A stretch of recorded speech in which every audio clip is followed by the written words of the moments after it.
Sveiki, sveiki, čia aš Neringa, Etsy lektorė ir entuziastė ir šiandieną jums papasakosiu apie savo labai šviežią patirtį vienoje iš mugių Lietuvoje. Tai bus video netiesiogiai apie Etsy, bet apie kūrybą, rankdarbius, prekybą ir panašiai.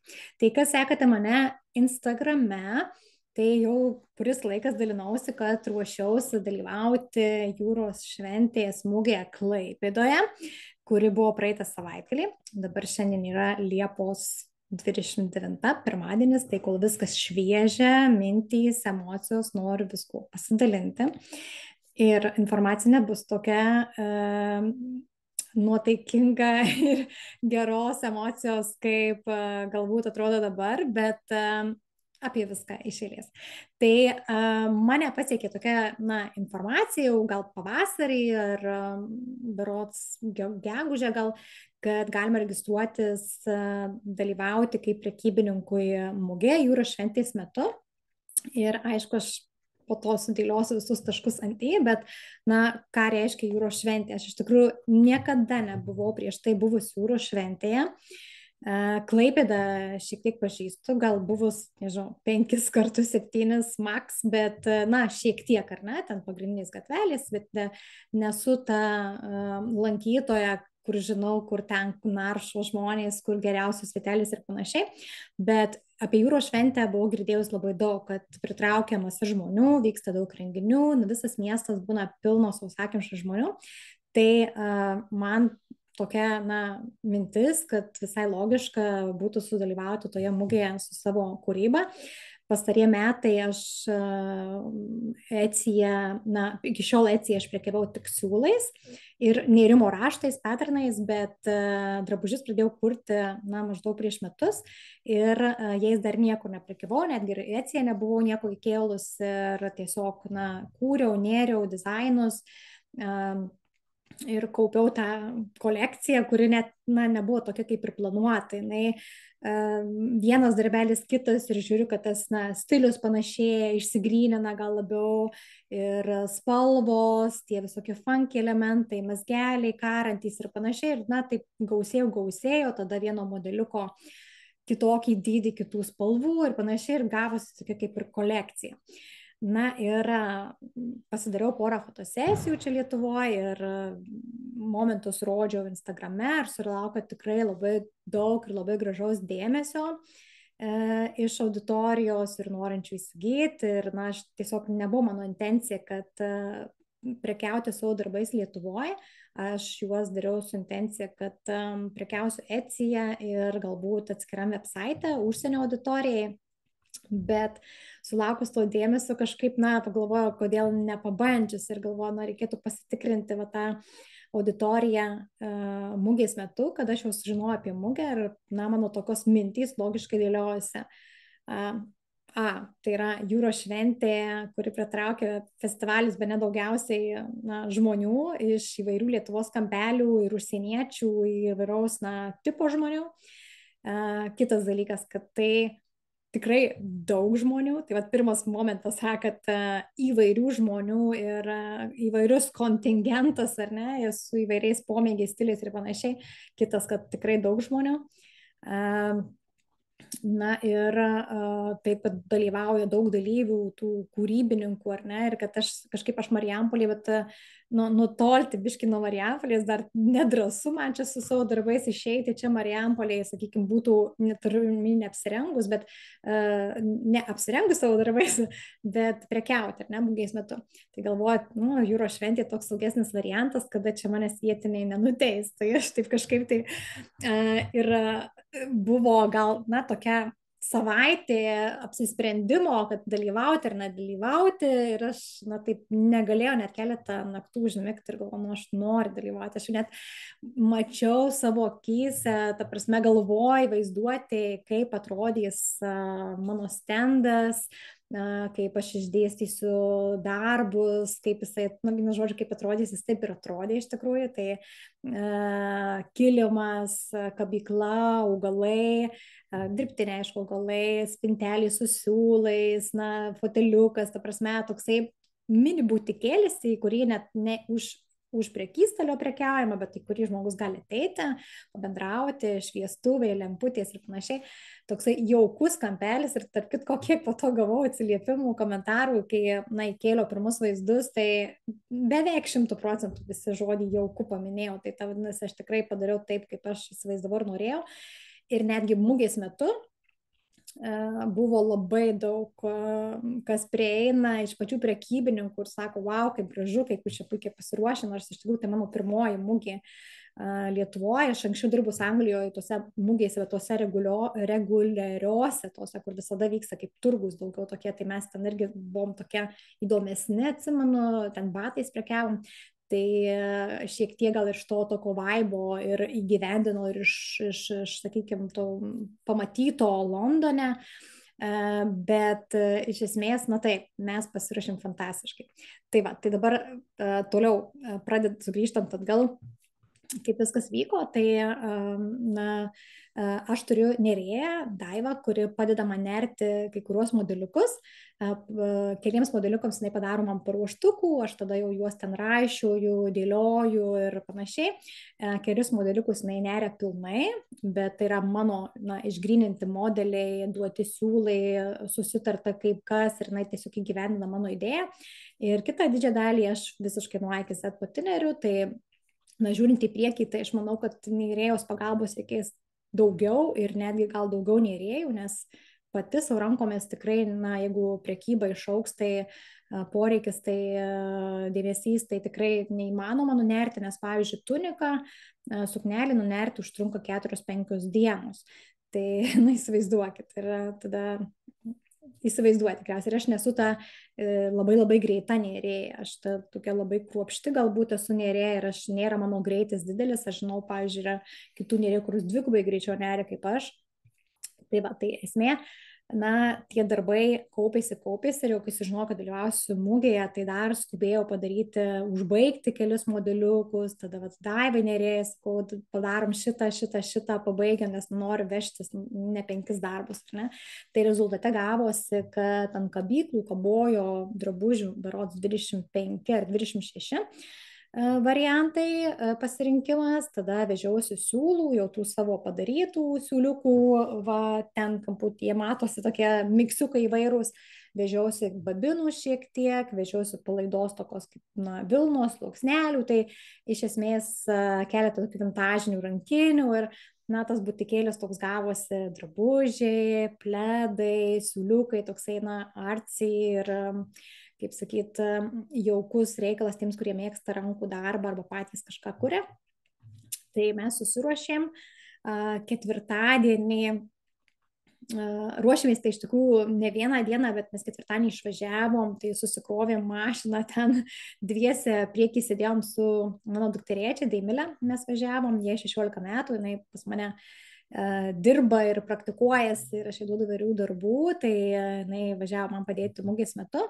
Ir susikrovėmės, taip, net ten juokėmės backgroundą, kad dedam lentynai, lentynos tarpus, ten tas, taip viskas sugulė tokiais detalėm, kaip puzlis ir tokia emocija gera, nu, fantastiškai gerai jautėmės ir buvom išgalvoję kiekvieną detalę, net pakabus mes darėmės, vyniojom muslino tokia juostelė, kad jie tokie būtų minkšti, faini tie pakabai. Etiketės, rankomis etiketės rašėm, darėm, pasirūpinom maišeliais, nu, žodžiu, ko nepasidariau, tai nepasidariau kortelių ir kažkokios tai tos iškabėlės, tokios ten su QR kodu ir panašiai, bet aš dar kitų kortelių turėjau, tai iš tą klausimą įsprendžiau, bet, pavyzdžiui, kitam kartui, tai galvoju, dar tą vietą reikia tokią, na, apgalvoti, išsidirbti ir dar neturiu ir pilnai elektroninės parduotuvės šitiems savo darbam, esu dar tik 4 darbelius įkėlus, bet, na, tokios užuomasgos, tai čia tik tai visiškai toks momentas pradžia. Ir mes išvažiuojam ketvirtadienį į Klaipėdą, apsigyvendinam Karklėje, tarp kitko labai fainas tokia stovyklavietė, kokie mini namukai, bet, na, ten ko gero jie pakankamai dar gal nauji, nes aš kažkaip anksčiau labai bijodavau tų visų namelių, bet labai tokia irgi, sakau, funky, faina labai vieta, net pizzerija yra ir šašlikinės, labai taip fainai, gražiai, jaukiai. įrengta ir mes ten apsigyvendinom ir na, tada tą patį vakarą dar nuvažiavom į pajūrį, į Baltą Ruonį, turėjome ciklubo susitikimą, atvyko 6 moterys, labai smagiai pasibuvom, pabendravom, paplepėjom apie kūrybą, apie mezgimą, apie pardavimus, apie Etsy ir labai nuostabus, fainas vakaras, na ir mes grįžtum jau vakare palsėti ir jau sekančią dieną važiuoti ruoštis jau į mugę. Atvažiuojant penktadienį ryte į tą numatytą vietą, tai buvo Turgaus aikštė. Na, man tai nieko nesakė, iki tol dabar labai daug ką sako, suprasit kodėl. Na ir ten pradedam krautis, ruoštis, tarp kitko organizatoriai dar mums davė ir nemokamai palapinę, tą prekybinę su mano logotipu Nerinovė. Ir, na, bet man kažkaip toksai jausmas iš karto pasiparkavus ir aš žiūriu tą aikštę ir kažkaip toksai, nu, kažkaip man keista, iš karto toksai, nu, negeras jausmas, buvo toks šiek tiek kaip nerimas, kad čia kažkas ne taip. Kažkaip ta vieta man iš karto nelabai patiko, iš tikrųjų. Bet galvoju, nu, viskas, tai čia bus ok, taigi čia jūros šventė, visur čia žmonių bus ir fainai ir iš tikrųjų mes pradėjom, na, pasistatėm tą palapinę, pradėjom dėliotis viską ir taip, na, iš tikrųjų tas jausmas dėl tos palapinės visos kūrybos, to mūsų kioskelio stendo buvo labai labai geras.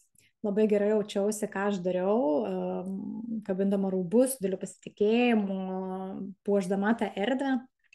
Ir aplinkinių visų prekybininkų reakcijos labai geros ir tas toksai bendravimas, kažkaip aš to galvoju, kaip čia bus Lietuvoje, nes, pavyzdžiui, Anglija, atsimenu, visko būdavo ir tokių, kur nebendraudavo, ar ten kažkoks pavydas ir panašiai, kurie labai fainai susidraugavo, čia vien tik geros emocijos. Vat tuo labai labai džiaugiuosi. Iš prekybininkų aplinkinių labai gerai kažką elektros pasiskolinti, ten vieni pas kitus einam, pabendraujam, kažką nusipirkom, ten atsigerti. Aš labai, tarp kitų, pasisekė, šalia buvo palapiniai su kambučia ir mačia, kuriuos aš perku Kaune Drobės fabrike.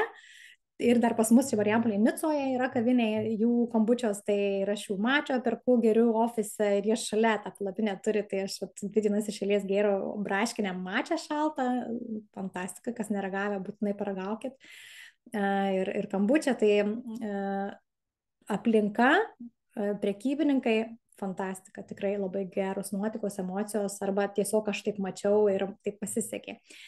Bet, nu ką, mes susitveriam, jau susiruošę ir kažkaip, nu, ten jau kokie pietus, 12, 1, 2, nu, kažkaip tų žmonių nėra. Taip, nu, vienas, kitas toksai kažkaip praeina, bet iš esmės nėra žmonių. Ir aš galvoju, nu, tai čia penktadienis, darbo diena ir dar su aplinkiniais irgi šnekam, nu, taip, darbo diena, penktadienis, dar šitų žmonių mažiau, gal vakare bus daugiau ir šeštadienį, bet kažkaip laikas eina ir, na, taip keista darosi. Ir aš taip sakau, išėjau Deimiliai pasivaikščioti aplinkui, pasižiūrėti centre, labiau kas darosi tose kitose gatvėse, nu tiesiog apsižiūrėti kažkokiu prekiu, gal kažką tėvam parvežti, dovanų ir panašiai. Ir jinai grįžta ir sakau, nu kaip ten žmonių sako, nu biški daugiau. Ir tada išeinu aš. Tai, na, mergaitė manęs tikriausiai nenorėjo liūdinti, nenorėjo, na, kad nusiminčiau labai, nes žino, kiek man tai yra svarbu. Ir išeinu aš ir praeinu aš pro tas gatves, žinokit, aš parėjau su ašarų akyse, nes ten žmonių buvo masės. Ta prasme, nu ten plaukė žmonės. Ne tai, kad ten negali praeiti, bet pilna žmonių. Ir tose palapinėse stoviniuoja, žiūri ir tas, kur mados, berods pasažas, vadinasi, ar dizaino pasažas, žiūri, matuojasi tuos drabužius, ten vėl, nu, ta prasme, aš supratau, kokiam mes ten sėdim. Ir po to, bekalbant su kitais prekybininkais, na, kad jie irgi nežinojo iš esmės, nes visi beveik ten buvo pirmą kartą, kurie ten buvo Turgaus aikštė, nes tai buvo atskiras organizatorius nuo visos jūros šventės.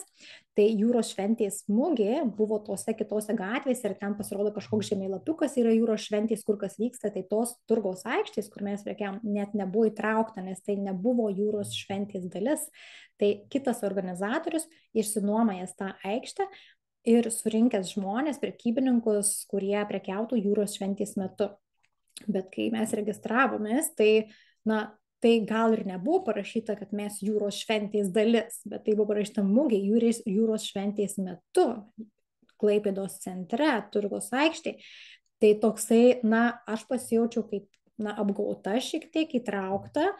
Aišku, aš nesidomėjau, kas ten, kur, kaip vyksta. Aš dabar suprantu, kad domėtis reikia, bet tuo metu, nuo jūros šventė, iš kur pasirodo dar yra Facebook'o grupės, kur žmonės dalinasi apie tai informaciją, aš tik po to jau sužinojau. Tai kaip vystėsi toliau, aš tiesiog supratau, kame esmė ir aš parašiau Facebook'e ir Instagram'e įrašą, kad yra taip ir dar čia mes esam. Žmonės, užsukit ir į Turgaus aikštę ir dalinkitės, kiek kas galit, nes tikrai, na, prekybininkai suvažiavę iš visos Lietuvos, apie 50 palapinių ir visi, na, nuėjau, pasižiūrėjau ir visi vos, nu, žinau, su ašarom. Tai ta prasme, tiesiog mes ten sėdim ir nuobodžiaujam, ar ne? O tenais neina praeiti žmonėm. Tai ir pyktis, ir apmaudumas, įvairios tos emocijos, ir bandai kažkaip teisinti kažką, save bandai teisinti, na, bet galvoju, po to kažkokias toks kaltinimas, gal čia mano produktai bet galvoju, nu, bet taigi žmonių nėra. Tai kaip gali kažkas dar, galima susidaryti nuomonę įvertinti, jeigu tų net žmonių nėra. Tai parašiau aš tą įrašą. Ir atbėgo iškart kelios pažįstamos, kurios buvo šventėje, pamatė ir atėjo ir pabendrauti, palaikyti, pasidalinti ir sako, taip, čia kelinti metai šalies vyksta ir čia klaipėdiečiai net neina, čia niekas nežino ir tiesiog organizatoriai nieko nedaro dėl to ir po to pasipylė man krūvos žinučių žmonių, kurie buvo jau toj mugėje anksčiau arba jau buvo girdėję, arba buvo svarstę registruotis ir nesiregistravo, nes gavo tą informaciją anksčiau negu mugė ir kad ten visiškas yra užkampis ir kad organizatoriai labai negražiai elgėsi, na, tiesiog susirinkdami iš prekybininkų pinigus ir nepasistengdami to, kad ten ateitų žmonių, nes mes ten besėdėdami galvojame įvairių variantų, pavyzdžiui, galima buvo kažkokius gatvės muzikantus pasamdyti, pritraukti ir kad jie koncertuotų ir tenais, nu realiai ten kaštai būtų jiems buvę keli šimtai eurų ir būtų susirinkę iš papildomų prekybininkų, nes netgi vietos buvo ne visos išparduotos to Turgaus aikštėje. Tuo tarpu jūros šventės to visoje pagrindiniai mugiai, kur ten belenkiek yra, tai netilpo norintys prekiauti, buvo kažkoks atsarginis dar sąrašas, laukiančiųjų eilė ir ne visi gavo vietą, o čia buvo laisvų, bet jie neina tenais, nes žinau, kad ten nesąmonė, ten nieko nebus. Tai va, tai mes ten visi taip ir naip trečiaip, tai tikrai pasiekė mane labai daug informacijos, kaip kas yra, kas vyksta šiuo klausimu, tai tikrai žinau, kad kitais metais tikriausiai nedalyvausiu jūros šventėje, nes vienas dalykas tai, kad, pavyzdžiui, dabar vieta kainavo 250 eurų 3 dienoms, o to savivaldybės organizuojamose tose gatvėse ten dar brangiau kainuoja. Ir klausimas iš esmės, kai yra labai daug žmonių ir plaukia masės, ar jie tikrai perka, bet, na, tikrai atgarsiai tokie, kad, na, jeigu dalyvauja metai iš metų, prekybininkai jiems tikrai ten atsiperka, bet aš kažkaip jau nežinau, gal pasikeis kažkas, bet aš dabar, na, tokią emociją turiu, kad aš nebenoriu jūros šventėje apskritai prekiauti, nes man paliko labai tokias, na, neskanes emocijas ir nežinau, ar aš ten norėsiu grįžti. Tai vienas dalykas, bet ką norėjau, užkliuvo dabar mintis, toliau tęsiant, taip, tai dar susipakavom, mes viską dar tarp kitko atėjo viena moteris ir užsakė bliuskytę, visgi net negrįžau visiškai tuščiom, turiu vieną užsakymą, jinai išsirinko bliuskytę, bet jei jinai per maža buvo, tai tarp kitko jinai yra Marijampolietė. Tai va, jūros šventė klientė, mano vienintelė drabužio klientė, tai Marijampolietė, gyvenanti Italijoje 20 metų ir užsisakė tą bliuskytę ir kitą savaitę atsiims čia Marijampolį, tai aš spėsiu padaryti. Ir būtent tuos spalvių sutarėm, viską labai faina, patiko, išsirinko. Tai labai labai smagu. O kitą dieną šiek tiek siūlų pardaviau, bet čia, nu, visiškas mizeris toksai, kad nuostolis man bendrai išėjo netoli 500 eurų, nes vieta, kelionė, nakvynė, maistas, Tai, na, susideda šitie dalykai, dekoracijos tam tikros, kurias pirkau būtent šitai mugiai. Tai esu nuostolėje finansiškai dėl mugės, bet dabar tas postas, kurį aš parašiau, jis susilaukė virš 3000 pasidalinimų. Ir pamatė labai daug žmonių ir gavau labai daug žinučių, labai daug pasidalinimų ir Instagram'e, ir Facebook'e. Ir, pavyzdžiui, moteris susirašė, jinai išvyko dabar į Portugaliją, po to į Graikiją, ar tai atvirkščiai, ir jos dukra beros Portugalijoje gyveno daug metų. Ir jinai, na, aišku, bus matyt kaip, bet jinai žada dalintis mano drabužiais su ten gyvenančiais draugais užsieniečiais, kurie supranta tai, nes buvo, na, tikrai buvo įvairių komentarų dėl kainų, nes mano kainos tikrai nėra tos, kurias mes turim ten, na, Zaroje ar kažkur kitur, ar ne. Tai kainos yra rankų darbo kainos įvertinant laiką, daugumoje laiką, nes priemonės kainuoja žymiai mažiau negu laikas mano atveju, ir mano kainos yra atitinkamos, bet buvo visokių variantų, kas tikrai suprato ir viskas ok su kaina, kam atrodo per brangu. Viena moteris kažkaip ten išsireiškė, nu, tai čia klik, klik ir padarai. Nu, sakau, nu taip, klik, klik su vešeliu ir padarai per 5 dienas. O jai atrodo, kad 225 eurai už tuniką yra labai daug, bet klik, klik per 5 dienas pasidaro, bet kažkodėl nepadaro žmonės. Ne? Tai tiesiog tai nėra mano klientas. Mano klientas yra tas, kuris supranta rankų darbą, jo kompleksiškumą, kad tai nėra užsimerkiu ir padarau, kad tai iki to rezultato ateiti yra daug dalykų. Tai yra mano atveju dar ir spalvos, tam tikra energetika, kodėl tos spalvos taip sugula, ar ne. Tai čia, na, tam tikri dalykai yra, ir tie modeliai gimė ne iš kažkokio šiaip sugalvoju, šiandien ryto padariau, ir ne, tai tam tikri apgalvojimai ir ateimas iki to modelio ir panašiai. Ir tas pats jau darimas, kad ir jau kažkelintą darai, tai vis tiek tai užtruks tas 4-5 dienas. Tai, o pagalvojus apie visas verslo išlaidas, tai pradedant nuo tų pačių priemonių, tada jeigu daro kažkas kitas, kitam už darbą sumokėti, toliau fotosesijos, ten etiketės, maišiukai, tai čia mažai, dalyvavimas mugėse, kaštai kokie, ar ne, ir po to verslo mokesčiai. Taigi pajamos neteina į kišenę juodais pinigais, jie atsiduria banko sąskaitoje ir reikia deklaruoti ir mokėti verslo mokesčius. Tai viskas suskaičiavus, ten tie 225 eurai, kuriuos aš uždėjau kainą ant tunikų šios mugės metu, nors Etsyje 375, tai 225 eurai tai čia yra visiškas žemiau minimumo valandinis, palyginus už darbą, atmetus išlaidas ar nepaskaičiavus, tai ten nei 100 eurų nesigauna už 5 dienų darbą.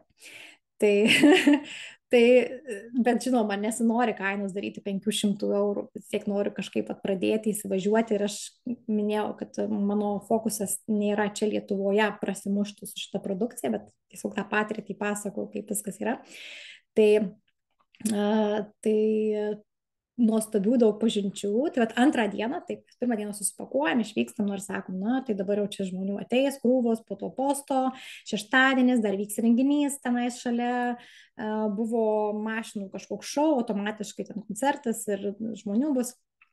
Ir mes dar susigalvojom persikelti palapinę į kitą vietą, tai aišku, tuo pačiu turgaus aikštėje, tam pačiam organizatoriui, bet persikėlėm į kitą eilę tiesiog, ir tai buvo gana geras sprendimas, nes tiesiog ta eilė kažkaip ten žmonės labiau vaikšto.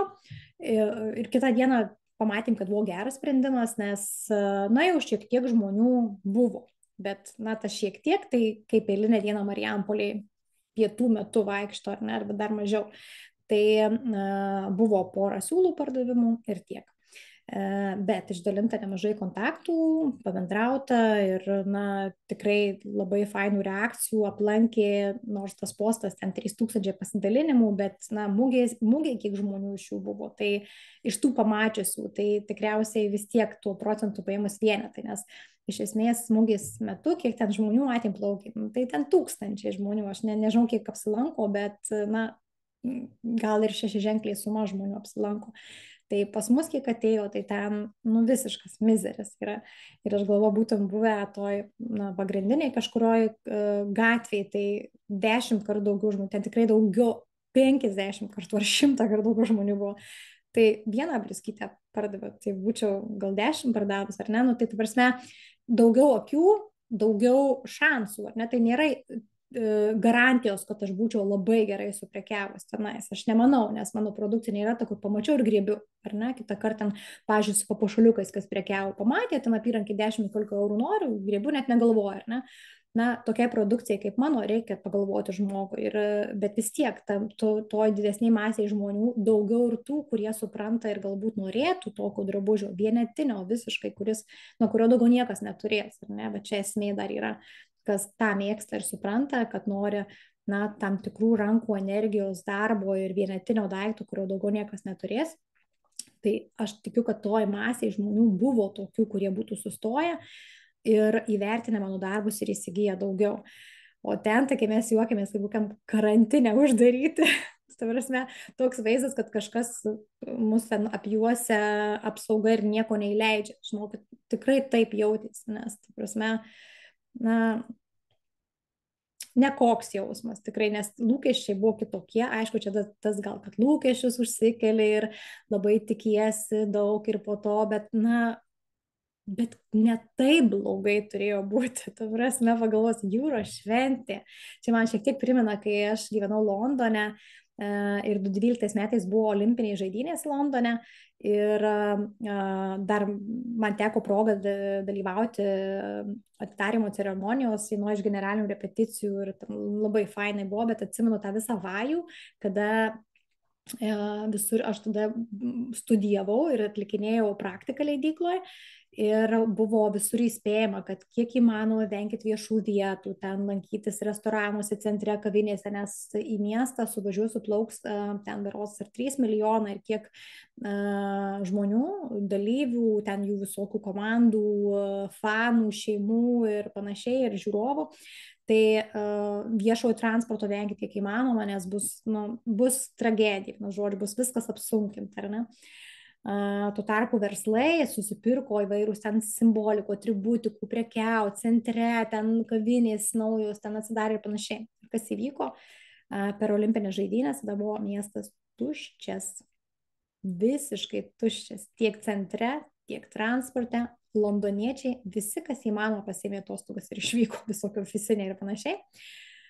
O tie, kurie atvyko olimpinės, jie bazavosi daugiausia olimpinėje miestelėje ir tikrai nevyko į centrą ten žiūrėti Big Beno ir panašiai. Tai čia jausmas toksai panašus, jūros šventėje vajus didžiulis, tikimės didžiulio, na, antplūdžio žmonių, o mes sėdim ir nieko neveikiam, tarsi neturim ką veikti. Bet, nu, va taip va. Nu ir tikrai norėjosi verkti. Nu, ta prasme, ne taip turėjo būti. Aišku, čia dabar viskas aišku, mes ne ten, nei į šventę, jūros šventę papuolėm, mes papuolėm į tam tikrą organizatoriaus organizuojamą mugę, kurie susirinko prekybininkus, kurie nieko apie situaciją nežino, dovanoja jiem palapines ir gavau dovanų palapinę, tai vat, na, kažkoks biški pliusas ateičiai turėsiu savo palapinę prekybinę. Bet iš esmės tai, na, susirinko pinigus ir nieko nepadarė dėl to, kad paviešinti, reklamuoti klientam. Jie reklamavo prekybininkam, kad registruokitės į mugę, bet kad klientam reklamuoti jūros šventės dalyviam, žmonėm, kad užėjkite, čia vyksta mugė ar ne, kažkas organizuoti, kad traukos objektas būtų būtent aikštė, jie nieko dėl to nepadarė. Ir va dėl to tai tikrai, na, ne prekybininkų tai kaltė, nes buvo tokių komentarų į mano pusę, kad mano darbai labai brangus ir tai nereiškia, kad aš ten kitur būčiau pardavus ir panašiai, bet, na, žinokit, visiems ten blogai buvo. toj aikštėj buvo blogai visiems, nesvarbu, kas ką pardavė. Papuošaliukai sakė, atsirinko pinigus, bet dirbo išsijuose. Ką reiškia atsirinko pinigus? Tai reiškia, kad jie atsirinko pinigus, bet produktus tai atidavė, ar ne? Tai vis tiek nuostoliai liko. Na, tai kas turit minčių dalyvauti jūros šventės mugėje, pasitikrinkit, kur registruojatės. Jeigu tai yra turgaus aikštėje, nedalyvaukit. Reikia registruotis toj bendroji mugėje, bet ten pasirodo kažkaip reikia į eilę registruotis, tai aš nesu tikra, ar aš dalyvausiu, bet ką aš sužinojau, susirinkau galybę informacijos apie kitas mugės, kurios veikia, pasirodo, Lekėčiuose vyksta Mėlynių festivalis, apie kurį nieko nežinojau, Liepos 20 berods buvo jisai ir kitais metais turėtų vykti, kur suplaukia iš visos Lietuvos masė žmonių ir tie, kur dalyvauja mugėje, visi labai gerai suprekiavo, nes prekybininkų nebūna tiek daug, o žmonių būna labai daug ir labai visi prekybininkai susilaukia labai daug dėmesio ir ten atsirenka tuos prekybininkus, kad fainai būtų ir žmonės fainai suvažiuoja. Fantastika. Toliau apie, svarstysiu dalyvauti Žalgirio arenoje esančiose mugėse, nes ten jau specifiškai ir net vyksta žmonės į mugę apsipirkti, o čia dar man tokia irgi mintis dėl jūros šventės ten, kur kad ir masiškai žmonės, bet daug žmonių, gal ir didžioji dauguma, jie neteina apsipirkinėti tenais, jie eina tiesiog jūros švente mėgautis, restoranuose sėdi, klausytis muzikos renginiuose ir nebūtinai šopintis jie eina.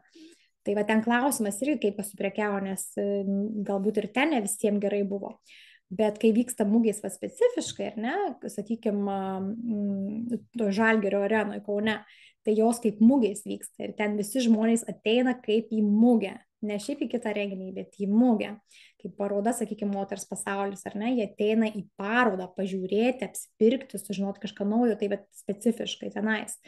Tai aš bandysiu kažką iš šitų mugių ir viena, žinau, vyksta rugsėjį, kitą spalį. Galbūt netgi pas tos pačius organizatorius Žalgirio arenoje aš bandysiu kalbėtis, gauti tenais vietą, nes tikrai, aš neminiu garsiai organizatorių, nes aš nenoriu susigadinti santykių, bet kas žino, tas žino, bet tikrai ne visos jų mugės būna blogos, kiek žinau, ir čia specifiškai yra su Klaipėda ta bėda jūros šventės metu. Visur kitur tikrai girdėjus ir anksčiau, kad jie nuostabūs organizatoriai, labai rūpinasi prekeiviais ir panašiai, bet kas su ta jūros šventė vyksta, tai ir neaišku, labai pikta dėl to. Ir gavau keletą žinučių, kad ir mūsų pačioje Marijampolėje geros mugės būna ir labai produktyvios ir pelningos, tai gal visgi tą Marijampolę reikės išbandyti. Tai nors, ta prasme, čia vienintelė išlaida būtų palapinė, kokia 50 eurų, nežinau, kiek kainuoja, bet 50-60 gal kainuos eurų. Tarp kitko, žiūrėjau kalėdinę mugę Marijampolėje, viskas išparduota, nėra vietų laisvų. Tai kalėdiniam tikriausiai ne, bet ir mano produktas nėra kalėdinis, mano produktas daugiau atostoginis savo, nelabai dovanomis yra. Tai manau, išbandysiu ir Marijampolę. Tai noras tikrai net šoko mugėse dalyvauti. Ir šiandien jau ta nuotaika tikrai tokia geresnė ir būtent dėl to, kad ateina suvokimai, kad aš tikrai ne veltui ten nuvažiavau. Ir gerai, kad aš ten nuvažiavau, nuostolis tai yra, taip, minus ten 400-500 eurų, bet, tai yra tam tikra prasme investicija į žinias, į patirtį, į pažintis nuostabes, labai fainų žmonių sutikau ir turėjom, antrą dieną kaimynės pajūrio ritmu, linkėjimai, tai atvyks ir į renginį pas mane Kaune, savaitgalį ir nuostabi produkcija, apsimainėm produktais, tai aš gavau dovanų iš jų džemperį ir maikutę, o joms padovanoju savo ECI kursą. Tai gerai, kad ten buvau ir pamačiau ir ką dar supratau, kad mes buvom labai gerai pasiruošę. Labai gerai, nes tokia mintis buvo, gal kažko nenusivežėm ar nepasėmėm, kažką taip pasidarėm, bet išsistatė, stendas, ten produktai, viskas gerai, tik žmonių trūko. Kaip sakom, parvažiavom tuščiom, bet ne tuščiom bagažinėm, tuščiom piniginėm, bet tai čia tas, žinios, informacija yra neįkainojamas dalykas ir aš taip bandau pozityviai, optimistiškai šitą pusę paimti, nes jeigu tik tai verksiu ir sakysiu, čia daugiau nedalyvausiu ir niekam tikėti į mano darbai, tai yra netiesa. aš toliau mėgstu savo darbus ir didžiuojuosi tuo, ką darau ir planuose dar daugiau įvairių modeliukų ir turiu dar vieną užsakymą, atvyks moteris, gydytoja, kuri nori užsisakyti suknelę vestuvėms rugpjūčio pabaigai į Maljorką, ne jos vestuvės, bet kaip svečias ir nori, kad aš jai sukurčiau, padaryčiau suknelę. Tada viena moteris įrašė žinutę, kad atvyks Marijampolietė pas mane į studiją ofisą išsirinkti siūlų, tai va čia per tą visą postą, ar ne, bet be mugės ir to posto nebūtų, o įrašo nebūtų buvę, tai ir šito video nebūtų buvę. Tai, kaip sakyt, pabaigai išvada tokia, kad, na, tikrai gaila, kad, na, ne ten pataikėm ir ne taip įvyko, kaip turėjau įvykti, bet kita vertus, taip, kita vertus, gerai, kad ten buvau, parsivešiau labai daug ne pinigais, o kitkuo. Ir aš tikiu tais dalykais, kad ir tie pinigai, jie sugrįž per tos pačius mano darbus labai greitai, tik ne per mugę, o na, kažkaip kitais rautais. Tai nes, na, pamatė labai daug žmonių online ir manau, kad tiesiog reikia judėti pirmin. Tai o jūs pasidalinkit komentaruose savo patirtim apie muges. Labai norėčiau sužinoti, kokiuose dalyvaujat, kokios geros būna, kokių patirčių turėję, ne tik blogų, nes dabar jaučiu blogom daugiau pasidalinsis, nes tikrai gavau daug žinučių apie blogas patirtis, bet pasidalinkit ir gerom patirtim. Tai padarykim tą srautą tokį, kur informacija ir kitiems, kad žinotų, kur važiuoti, kur nevažiuoti, į ką atkreipti dėmesį, galbūt kur pasidomėti, ką žinoti, ar ne, tam tikrus dalykus, ką jūs sužinojate, kas jums yra vertinga. O, na, kiti mano video bus daugiau jau apie Etsy. Tai būtinai ir prenumeruokit mano kanalą. Kiekvienas jūsų paspaudimas yra tas tokia, na, dovana, padėka. Ir iki kitų video. Iki.